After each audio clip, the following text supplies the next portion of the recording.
Good timing. Welcome back. How is father? You were taking so long, so I came to check. When Natsuhi left the study, she saw Eva climbing the stairs, and their eyes met. Eva was smirking unpleasantly, thinking that Natsuhi would leave drudgingly after failing to convince Kinzo. Joke's on you, they had a moment. However, the way Natsuhi was now, such a frivolous laugh would not disturb her. She was not permitted to wear the family crest on her clothing, but she was permitted to wear it in her heart. Aww. So she spoke calmly, clearly, and confidently, with the dignity of one who would protect the Ushiromiya family's glory. Father said he would not join in on the family conference. He says he has no interest in discussing such obscene matters. I figured you'd say something like that. If you failed to persuade father, just say so. How pitiful. I'm beginning to see why father lamented so. Oh, get wrecked. What do you mean by that? Natsuhi did not answer. Just as Kinzo had done earlier, she showed Eva her back as she headed down the stairs. Oh, the best comeback. Eva finally realized that she was being made fun of, that something had happened to quickly bolster Natsuhi's confidence. Even so, she apparently didn't have the courage to risk Kinzo's wrath. Unable to even knock on the door, she could only click her tongue, make a motion as though scratching at it, and follow after Natsuhi. So were Nii-san and the rest there? Oh yeah, that's right, everybody disappeared. Did you ask father about them?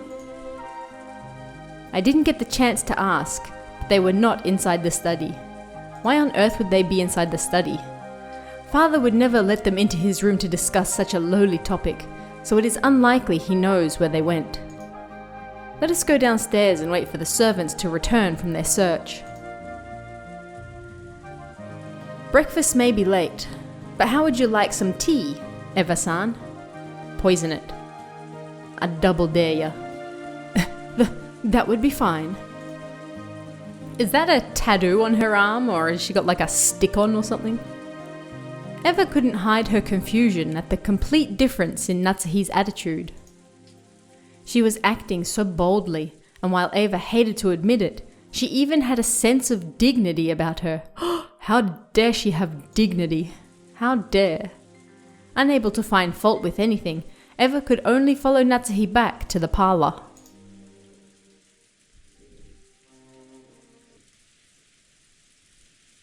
When the two of them returned to the parlor, Hideyoshi had been joined by the 4 children and Nanjo. Good old Nanjo. Genji, who had been talking with Hideyoshi, reported the current situation when he noticed that Natsuhi had returned. You still have not found my husband and the rest? Yes, my apologies. Also, Kumasawa has started preparing breakfast. Oh yeah, mackerel time. She said that she will need just a little longer. The clock read a little past 8. 8 should have been the time to start breakfast. Normally, going over that time limit would be a disgrace to the host. Yeah, I don't think it matters when half the family is gone. Kanon is now searching outside. Also, no one has seen Shannon either. Shenanigans. Even Shannon's missing? Truly, just how many people did my husband bring with him on this little walk? Sounds more like a safari at this point. Just how many people had gone missing by now? All of them. Now that the number was this large, it was starting to feel truly unpleasant, as though the people here were the only ones being left out of something interesting. At least, that seemed to reflect the feelings of the children, and Maria in particular. She was indignant, her stomach grumbling, almost as though her mother and the others had left her alone to go off and eat something delicious without her. The other children were flipping through the channels on the television, trying to find a program that might interest Maria and cheer her up again. Nanjo was sitting on the sofa, gazing blissfully at the children while reading a book. How is he looking at the children while simultaneously reading a book? How many eyes does he have? It must have been a book about chess. Sure. The sound of footsteps came rushing towards them with a pitter-patter. There was only one set, so they realized before seeing who it belonged to that it was probably Canon, not Kraus and the rest. That surly little dude. Madam, excuse me. Judging by your appearance, you still haven't been able to find them. My apologies. I still haven't. That will be enough. You've worked hard.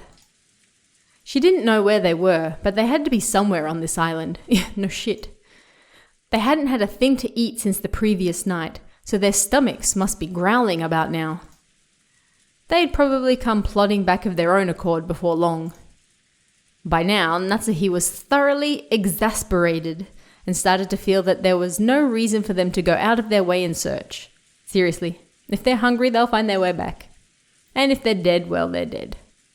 I will go to the kitchen to prepare some tea for all of the guests. What, all 4 of them? Thanks to both of you for all your hard work so early in the morning. Natsuhi left the parlor, acting as though the release in tension had caused a new surge in her headache. Perpetual headache, here we come. Canon tried to call her back, but Natsuhi left swiftly. What is it?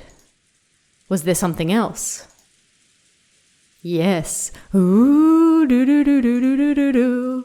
I was unable to find her husband or anyone else, but, well... Canon sounded evasive. It looked as though he didn't know where they were, but had spotted something that might be connected to their disappearance. Is it blood? Did you find blood? I hope it's blood. Eva and Hideyoshi noticed this exchange of words and came over. Oh, she's a nosy beaver. They'd probably picked up on something strange in Canon's behavior. What's going on, Canon-kun? Did you find Kraus Nissan and everyone else? Even just looking at him, he looks like he's from Osaka. Actually, the Rose Garden storehouse looked strange. Ooh. What do you mean? It looked strange. Again, I have super vague memories of this from the anime, but I'm not sure if it's what I'm thinking about. I guess we'll soon see. It was... How should I explain it? Canon hesitated once more. Genjo's like, what the hell? His tone wasn't at all what you'd expect from this usually fearless boy. I don't know if fearless is the term I would use to describe Canon most of the time, more like emotionless. He is furniture after all. Seeing this, Eva and Hideyoshi looked at each other dubiously. So many big words. What do you mean? Are you saying Nissan and the others were inside the storehouse? Cozy. No, I am going to inspect the inside now. I just now came back to get the key, but... I don't really get it, but it sounds like we've just got to look around inside it.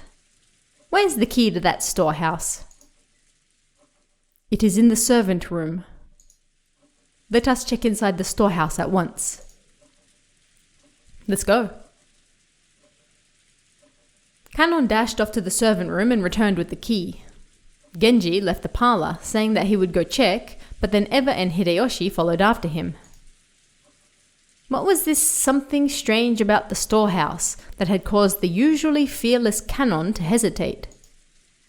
It was still pouring outside, but perhaps their curiosity over this something that Canon couldn't talk about won out. While the children made a big fuss watching television, Canon and the rest dashed over to the entrance. Raining again.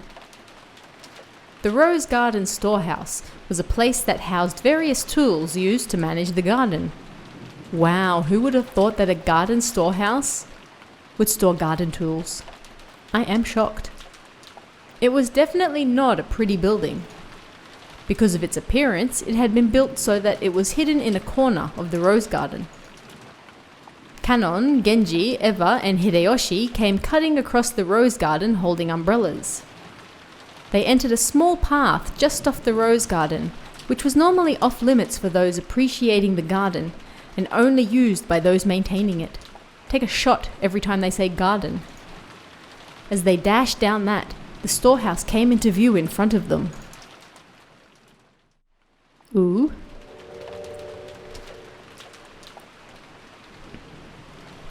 It was quite an old shed, and compared to the flawlessly perfect beauty of the rose garden, it was pretty seedy looking. Ah ha ha ha, I see what you did there.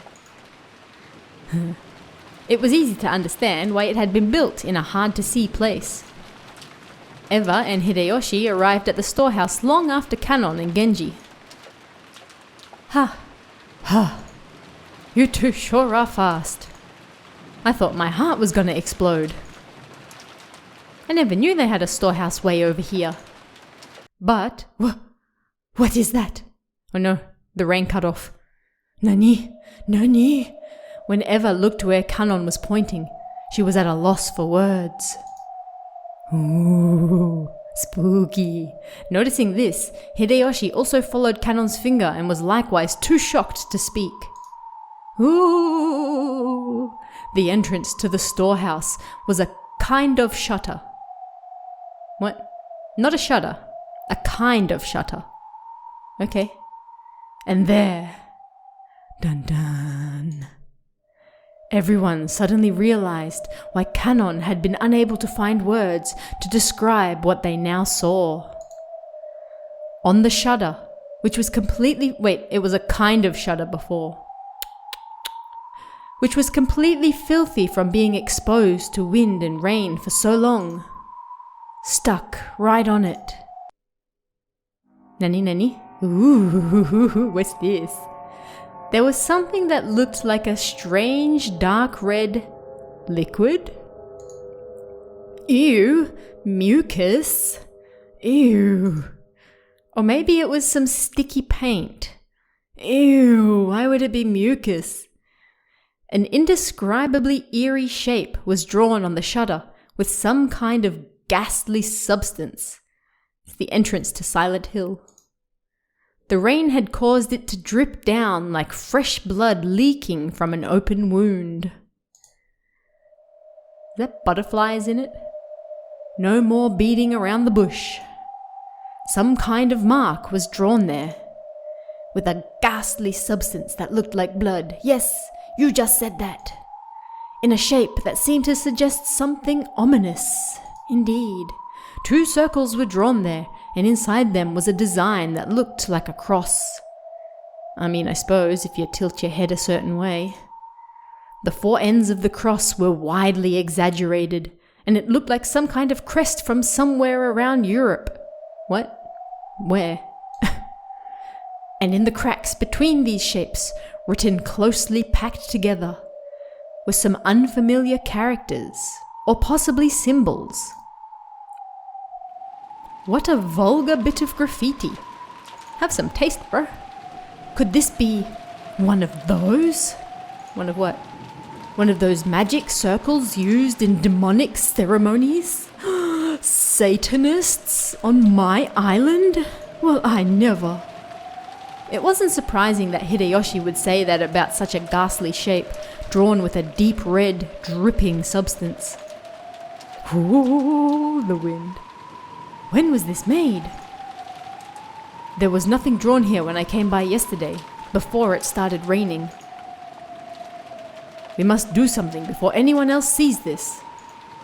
If they laid eyes upon it, it would cause them great discomfort. That's right. Even though it's just a shed, I wouldn't want to leave such an unpleasant piece of graffiti alone for even a second longer than I had to. There is some paint inside the storehouse. Let us paint over it temporarily as an emergency measure, then repaint it again someday when the weather is good. ...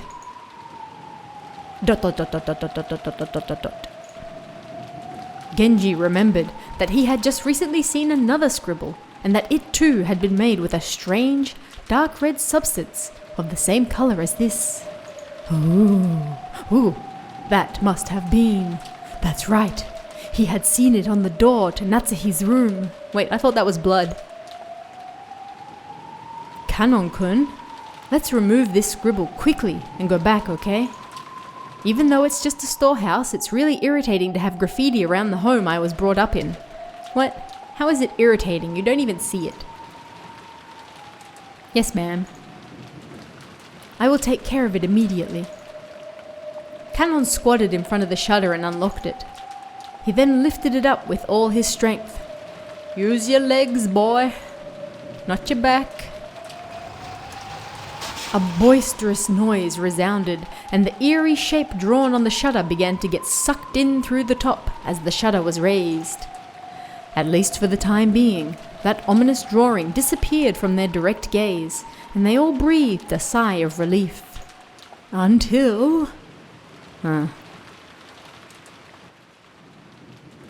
Thanks to a kids' program they came across, Maria was feeling much better. I want to go back to the storehouse. Butler and Jessica were poking fun at the kids' show at every turn, cackling together. Aww. George was enjoying the program with Maria from her perspective. What? Nanjo sat on the sofa by himself, passing the time by reading quietly, and probably drinking copious amounts. They heard hurried footsteps coming from the hallway. They were the footsteps of a single person. Did that mean it wasn't the group of 4 that had just left? It was Genji.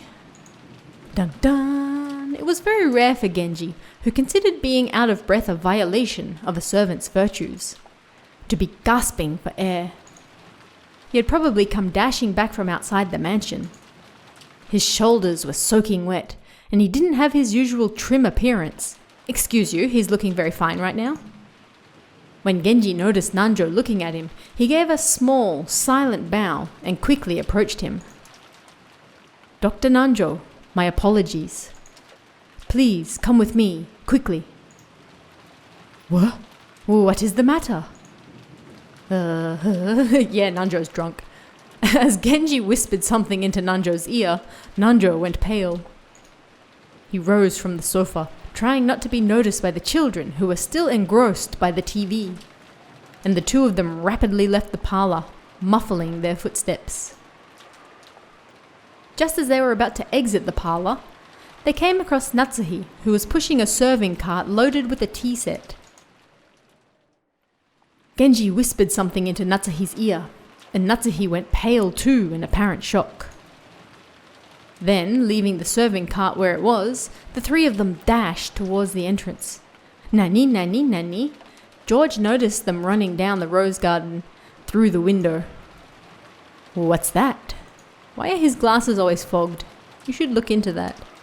Isn't that Genji-san and Dr. Nanjo and that's Aunt Natsuhi, isn't it? What's up, Aniki? Maybe something happened. They looked terribly flustered. You should go check. When Jessica and Maria saw that Eva, Hideyoshi and Nanjo were no longer in their seats and that the serving cart had been abandoned in the entrance to the parlor, they also realized that something was the matter. Whew, long sentence. Could there have been some kind of accident? Let's go check it out. Yeah, love accidents. Woo! It's no fun if we're the... Really, Battler? It's no fun if we're the only ones left out, right?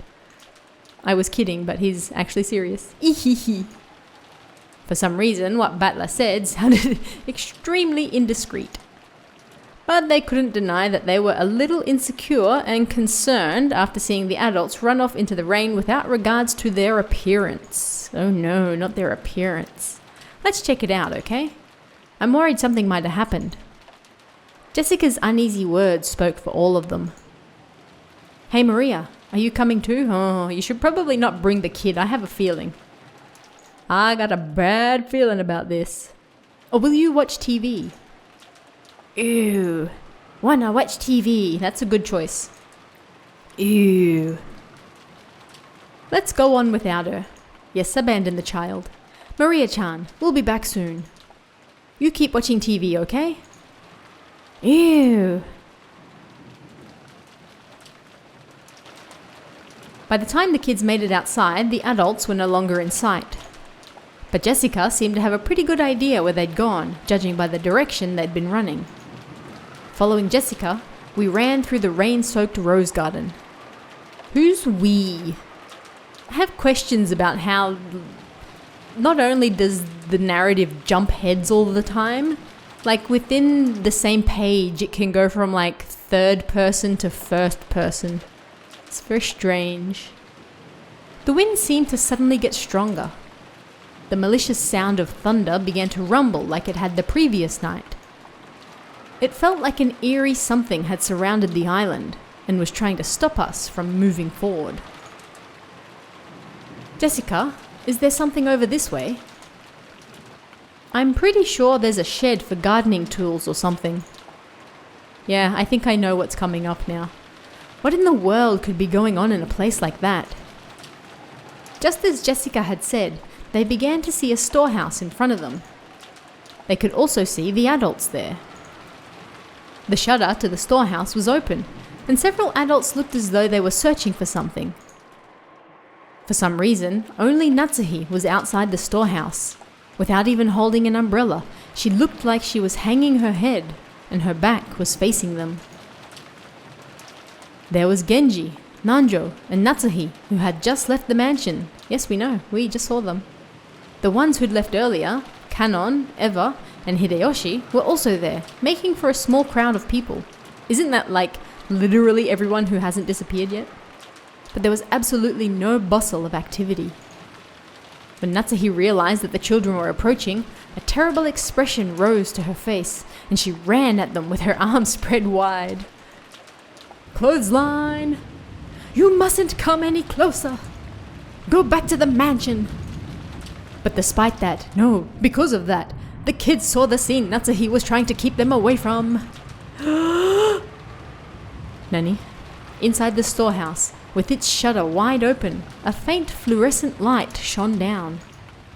And right there was... Kya!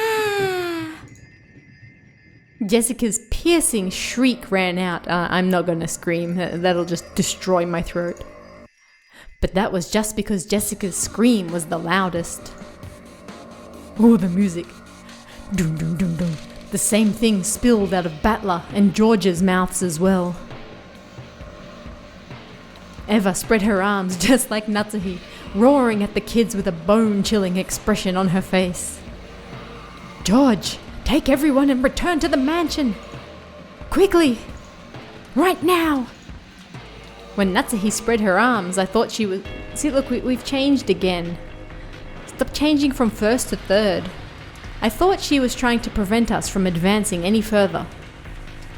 But that wasn't why Eva was spreading her arms right now. She just wants a hug. She was trying to stop us kids from seeing that terrible scene. It was her mother's heart, trying to protect the eyes and hearts of us children by blocking our view of that terrible scene. Take a shot every time they say terrible scene. By at least the width of one of her arms. Her arms don't look very wide, so... Is this some kind of joke? Is it? Ooh, I'd seen this kind of cheap scene all too often. In manga, TV, anime, and movies, I'd seen it over and over again. This was just seeing something appear in real life that I'd seen plenty of times before in some of those more sensational movies, right? That alone shouldn't... but that suit, it's that old bastard's, isn't it? Wait, what? I get it. Then that's Uncle Kraus. And wait, they're all dead? What? And Kirie-san and Aunt Rosa. Nya!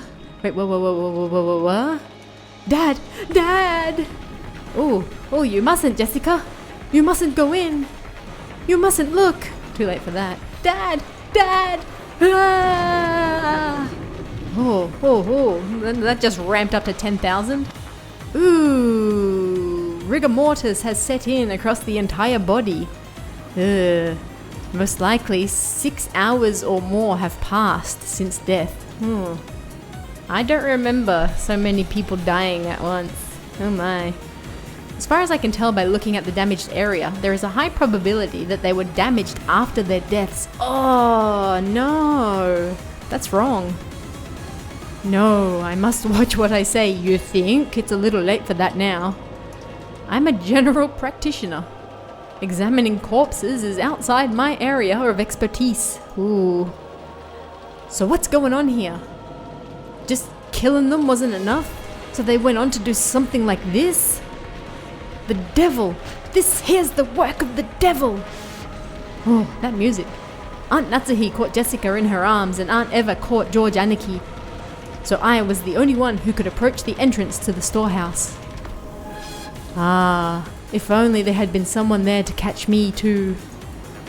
I wouldn't have needed to have this horrible, evil scene burned into my eyes. No, that's not it. It isn't that there's no one here to catch me. The people who should catch me, they're right there, aren't they? Bold. Just as Jessica said, it did look like a storehouse for gardening tools. And now it's full of corpses. A lawnmower with extra blades. Never know when you need extra blades. A grass sickle and a hammer. Some carpentry tools, such as a saw. Piled up potted plants and bags of fertilizer. And treated just the same, the corpses of several people had been laid to rest there. No, had been tossed in there. I could tell them by their clothes. That old bastard and Kirie-san. Not Kirie-san. Uncle Kraus and Aunt Rosa. Beyond that, Goda-san. I'm not so bothered about Goda-san. He seems like a bit of a douche. And are there still more of them? How many people died? All of them. You're effing kidding me. That's more than I can count on one hand, damn it! I didn't know. Why would he be counting corpses on one hand? I didn't know whether it had been one of these gardening tools, which, if used for something other than their intended purpose, could definitely be wielded with a, naked brutality, or whether some horrible tool had been brought in here specifically for this. I'd really like to check the actual Japanese sometime, because some of the choices used in the text are interesting. I wonder if they're just direct literal translations, or if it's the translator being kinda loose with their words. Anyway, each one of the bodies jammed in here had been given an atrocious makeup. It wasn't makeup. It was more like their faces had been plowed. What does that even mean? Ugh. Their faces were smashed, forced into expressions that normal people couldn't make even after death. I couldn't tell where the eyes or the noses were, but I could find their mouths because they were gaping wide, their gums exposed. But their front teeth were missing, ew, and the cheeks that should have covered all of this were torn up and laid bare, ew. Ew, I'm glad you left Maria back there now. That trendy makeup you always spent so much time on even though you're a man isn't doing a thing now. What? Who? I'm so confused. Is he talking about Rudolph? Nah, Rudolph wears makeup? Dad! Why does Rudolph wear makeup? I always thought you were going to hell. Well, he could have. But still, not like this, right? You weren't such a son of a bitch that you should have to suffer so brutally. And Kirie-san, didn't I tell you to stop going out with this guy? There's absolutely no reason for you to have to end up like this too. Too late. Oh, he's crying. They've got no faces. Ugh, no faces. Damn it. Ah! Nanjo's having a stroke. Butler-san, you mustn't look anymore. There's no way your mother and father would want you to see them like this. For their sakes, you mustn't look anymore. I don't think it matters at this point, Nanjo. He's seen enough. Dead people are supposed to have faces that look like they're sleeping peacefully, right? They've got no faces. Ooh, my dad and Kirie-san have no faces. No bravo.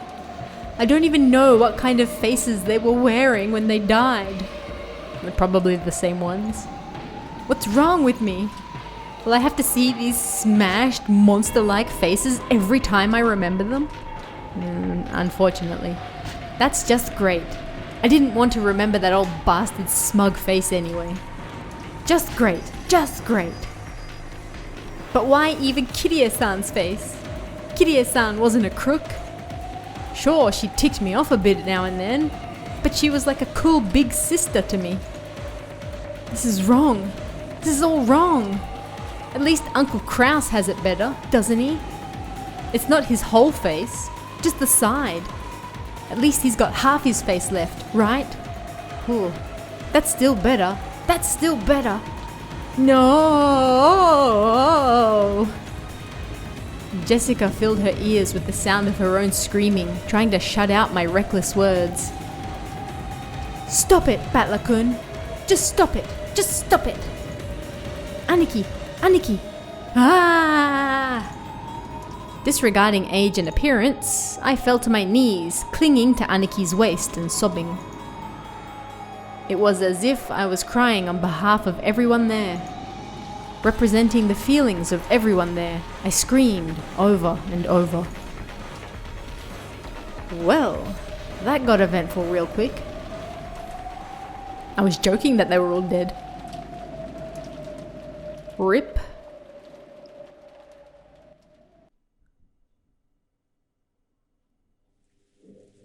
Okay, well, that was a lot of excitement. We're going to end that episode right here.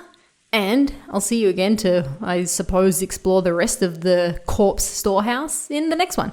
See ya.